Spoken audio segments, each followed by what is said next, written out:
Invest பண்ண போறீங்களா? Invest பண்ணாதீங்க. தயவு செஞ்சு உங்களோட லைஃப்ல இன்வெஸ்ட் பண்ணிடாதீங்க. ஏன்னா நான் இன்வெஸ்ட் பண்ண என்னோட வாழ்க்கையில இருந்ததை விட நான் ரொம்பவே கீழே வந்துட்டேன். ஸோ நீங்க இன்வெஸ்ட் பண்ணீங்கன்னா உங்க வாழ்க்கையும் அந்த மாதிரி மாறிடும். வாயில வசம்ப வச்சு தேய்க்க வாய்க்கால தண்ணி வந்து வாயை கூப்பிடுடா. எடுபட்ட வேலை போகும்போது எங்க போறேன் கேட்கறேன் விளங்குமாடா. இந்த மாதிரி யாராவது ஒருத்தர் உங்க லைஃப்ல சொல்லி பார்த்துருப்பீங்க. ஸோ அந்த மாதிரி சொன்னவங்க உங்க லைஃப்ல இருந்தாங்க அப்படின்னா அவங்கள அப்படியே ஒரு சைடு வச்சுக்கோங்க. இன்னொரு சைடு நான் இன்வெஸ்ட் பண்ண நான் பெரிய பணக்காரன் ஆயிட்டேன் அப்படின்னு சொல்றவங்களே நீங்க பார்த்திருப்பீங்க. பெரிய மில்லியனர் ஆயிட்டேன் அப்படின்னு கூட பெரிய பெரிய பணக்காரங்க சொல்றாங்க. ஸோ அப்ப இன்வெஸ்ட் பண்ணலாமா வேணாமா? ஒண்ணுமே புரியலையே, ஒரே கன்ஃபியூஷனா இருக்கு. அதே மாதிரிதான் எனக்கு இருந்தது. ஸோ இந்த ஒரு விஷயத்துக்கு நான் தேடி தேடி கண்டுபிடிச்ச ஒரு புக்கு தான் A Random Walk Down Wall Street written by Bruton. So இந்த புக்கை பற்றி தான் நம்ம டீட்டெயில்டாக பார்க்க போகிறோம். கங்க்ராச்சுலேஷன்ஸ், நீங்கள் தேடாமையே அந்த வீடியோ உங்ககிட்ட வந்து சேர்ந்துருக்கு.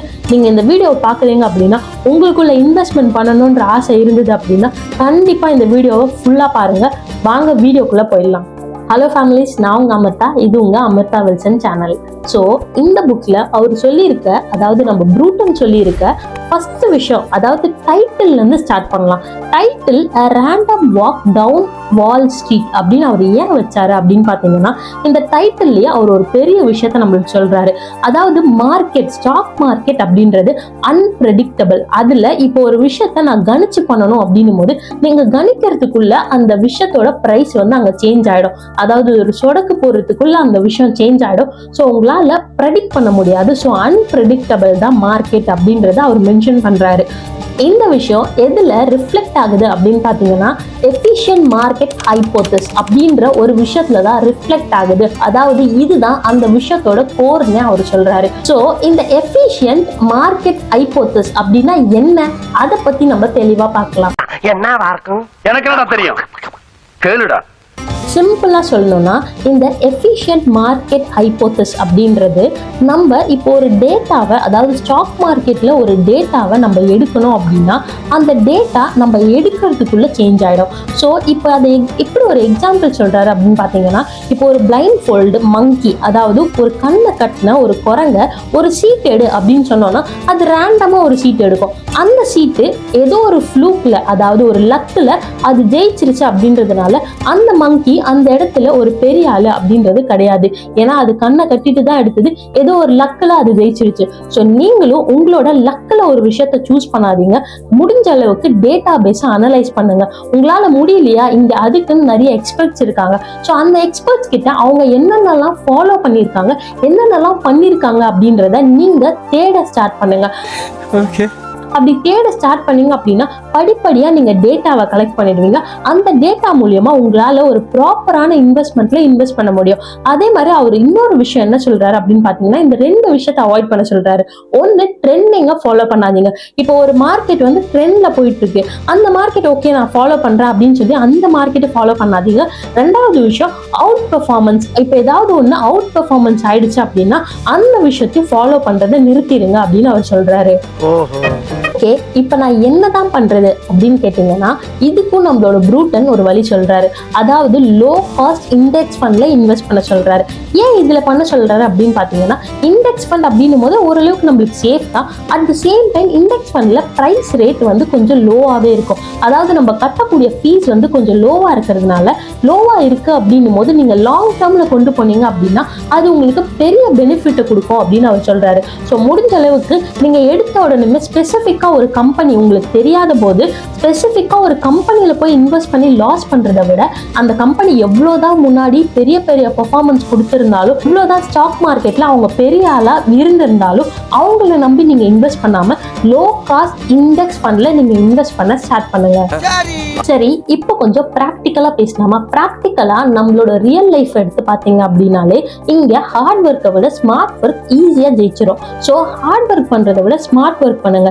எப்படி நான் ஸ்மார்ட் ஒர்க் பண்றது, எனக்கு தெரியாது, நான் ஸ்மார்ட் ஒர்க் பண்ணேன் அப்படி தோத்துட்டேன் அப்படின்னா கண்டிப்பா தோக்க மாட்டீங்க.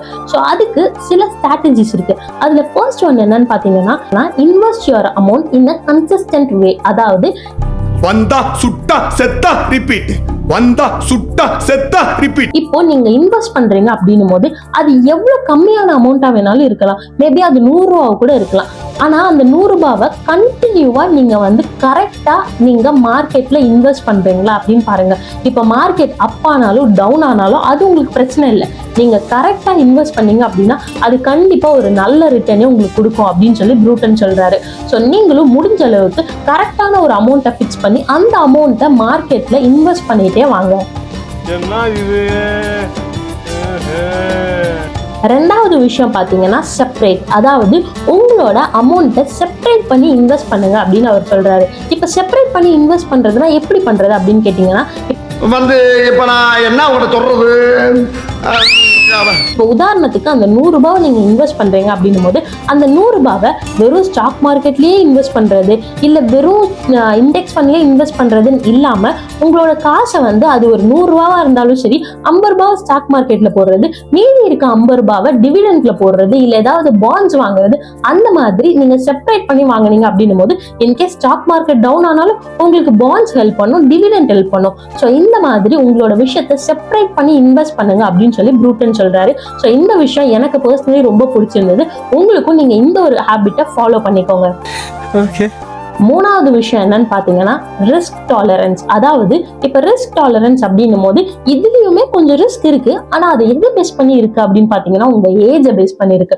உங்க ஏஜ் இப்போ நீங்க ரொம்ப யங்கா இருந்தீங்க அப்படின்னா நீங்க தைரியமா ரிஸ்க் எடுத்து இன்வெஸ்ட் பண்ணலாம். உங்களுக்கு இன்கேஸ் லாஸ் ஆச்சுன்னா கூட உங்க கையில வருஷம் இருக்கு, வருஷம் இருக்கிறதுனால அந்த வருஷத்தை வச்சு நீங்க ஈஸியா நீங்க ரெக்கவரி பண்ணிக்க முடியும். இதுவே என்னோட ஏஜ் வந்து ஒரு 45 இல்ல 50 கிட்ட போயிடுச்சு, இப்பதான் நான் ஸ்டார்ட் பண்ணணும்னு நினைச்சிருக்கேன் அப்படின்னு போது அந்த டைம்ல நீங்க இன்வெஸ்ட் பண்றீங்க அப்படின்னும் போது கொஞ்சம் கேர்ஃபுல்லாவே இன்வெஸ்ட் பண்ணணும். நான் சொன்ன இந்த 2 விஷயத்த ரொம்ப கவனிச்சு இன்வெஸ்ட் பண்ணுங்க. ஸோ அப்போ நீங்க ரிஸ்கை கொஞ்சம் அவாய்ட் பண்ணலாம். எனக்கு ஒரு கொஸ்டின் தான் தோணுச்சு, ப்ரூட்டன் சொன்ன விஷயத்துல அவர் ஏன் டைமை பெருசா பேசுறாரு, டைமை வச்சு நம்ம என்ன பண்ண முடியும், டைம் வச்சு ஒன்றும் பண்ண முடியாது அப்படின்னு நீங்க நினைச்சீங்கன்னா நானுமே அந்த ஒரு தப்பை தான் நினைச்சேன். பட் அதுக்குமே ப்ரூட்டன் ஒரு பதில் கொடுத்துருக்காரு. இப்போ டைம் இருந்தது அப்படின்னும் போது நீங்க ரிஸ்க் எடுத்து நீங்க ட்ரை பண்ணலாம். இதுவே டைம் இல்லை அப்படின்னும் போது நீங்க ரிஸ்க் எடுக்க முடியாது. அதே மாதிரி டைம் இருந்தது அப்படின்னா நீங்க கரெக்டா இன்வெஸ்ட் பண்ணிட்டீங்க அப்படின்ற பட்சத்துல உங்களுக்கு காம்பவுண்டிங் எஃபெக்ட் அப்படின்றது பெருசா யூஸ் ஆகும். இப்ப நீங்க சின்ன வயசுல இன்வெஸ்ட் பண்ணிட்டேன், நான் கரெக்டா இன்வெஸ்ட் பண்ணிட்டேன் அப்படின்னும் போது 25 வருஷத்துல உங்களால கண்டிப்பா 1 கோடி வரைக்கும் சேர்த்து வச்சிருக்க முடியும். ஸோ நீங்க காம்பவுண்டிங் எஃபெக்டை யூஸ் பண்ணி டைம் இருந்து அந்த டைமோட நீங்க வேலை செய்யும் போது உங்க பணம் உங்களுக்காக வேலை செய்யும் அப்படின்னு சொல்லி ப்ரூட்டன் சொல்றாரு. ஸோ இந்த ஒரு விஷயம் வந்து நீங்க டைம் இருக்கு அப்படின்னும் போது டக்குன்னு பண்ண ஸ்டார்ட் பண்ணிடுங்க. இன்வெஸ்ட் பண்ணணும்னு நினைக்கிறீங்களா இப்பவே இன்வெஸ்ட் பண்ணிடுங்க, டிலே பண்ணாதீங்க. நாளைக்கு பண்ணிக்கலாம், இல்லை நல்ல நாள் வந்ததுக்கு அப்புறம் பண்ணிக்கலாம் இப்படின்னு சொல்லி இன்வெஸ்ட் பண்ணிட்டே போனீங்க அப்படின்னா கடைசி வரைக்கும் இன்வெஸ்ட்மெண்ட் பண்ண மாட்டீங்க. ஸோ டைமை வேஸ்ட் பண்ணாதீங்க. ஃபைனலி ப்ரூட்டன் சொல்றது ஒரே ஒரு விஷயம் தான், நீங்க ஒரு விஷயத்துல மட்டும் கரெக்டா இருக்கணும். அந்த ஒரு விஷயம் தான் பேஷன்ஸ். ஸ்டாக் மார்க்கெட்டா இருக்கட்டும், எந்த ஒரு இன்வெஸ்ட்மெண்ட் ஸ்ட்ராட்டஜியா இருக்கட்டும், நீங்க அதுல இன்வெஸ்ட் பண்றீங்க அப்படின்னும் போது உங்களுக்கு பேஷன்ஸ் அப்படின்றது ரொம்ப முக்கியம். அதாவது டைமை ரொம்பவே கன்சியூம் பண்ணும். நீங்க பொறுமையா வெயிட் பண்ணீங்க அப்படின்னா உங்களுக்கு ஒரு நல்ல ரிசல்ட் கிடைக்கும். எனக்கு இன்னைக்கே கிடைச்சிடணும், ஸோ இந்த மாதிரி எனக்கு ஒரு குறுக்கு வழி இருக்கு, அந்த குறுக்கு வழியில போய் நான் சம்பாதிச்சிடறேன் அப்படின்னு சொன்னீங்கன்னா, நான் ஆரம்பத்துல சொன்னல உங்ககிட்ட சில பேர் வந்து நீ வந்து தோத்துருவ, வேணாம் ஸ்டாக் மார்க்கெட்லாம் செய்யாத அப்படின்னு சொன்னாங்களே, கண்டிப்பா நீங்க அதை தான் செய்வீங்க. ஸோ நீங்க அப்படி பண்ணக்கூடாது அப்படின்னு நினைச்சீங்கன்னா உங்ககிட்ட இருக்க டைமை கரெக்டா யூஸ் பண்ணுங்க, பேஷன்ஸா இருங்க, செப்பரேட் பண்ணுங்க. ஸோ இந்த மாதிரி விஷயத்த நீங்க பண்ணீங்க அப்படின்னா பிகினர்ஸா இருக்கட்டும் இல்ல ப்ரோவா இருக்கட்டும் ஃபினான்ஷியல் ஃப்ரீடமை நீங்க கண்டிப்பா இன்வெஸ்ட்மெண்ட் மூலமா அடைஞ்சிருவீங்க அப்படின்னு சொல்லி நம்ம ப்ரூட்டன் சொல்றாரு. ஸோ ப்ரூட்டன் இந்த புக்ல இந்த விஷயத்தை பத்தி தான் தெளிவா சொல்லியிருக்காரு. ஸோ நீங்க இன்வெஸ்ட் பண்ண போறீங்க அப்படின்னா இந்த விஷயம்லாம் உங்களுக்கு ரொம்பவே யூஸ்ஃபுல்லா இருக்கும்னு நான் நம்புறேன். தேங்க்யூ ஃபார் வாட்சிங் திஸ் வீடியோ.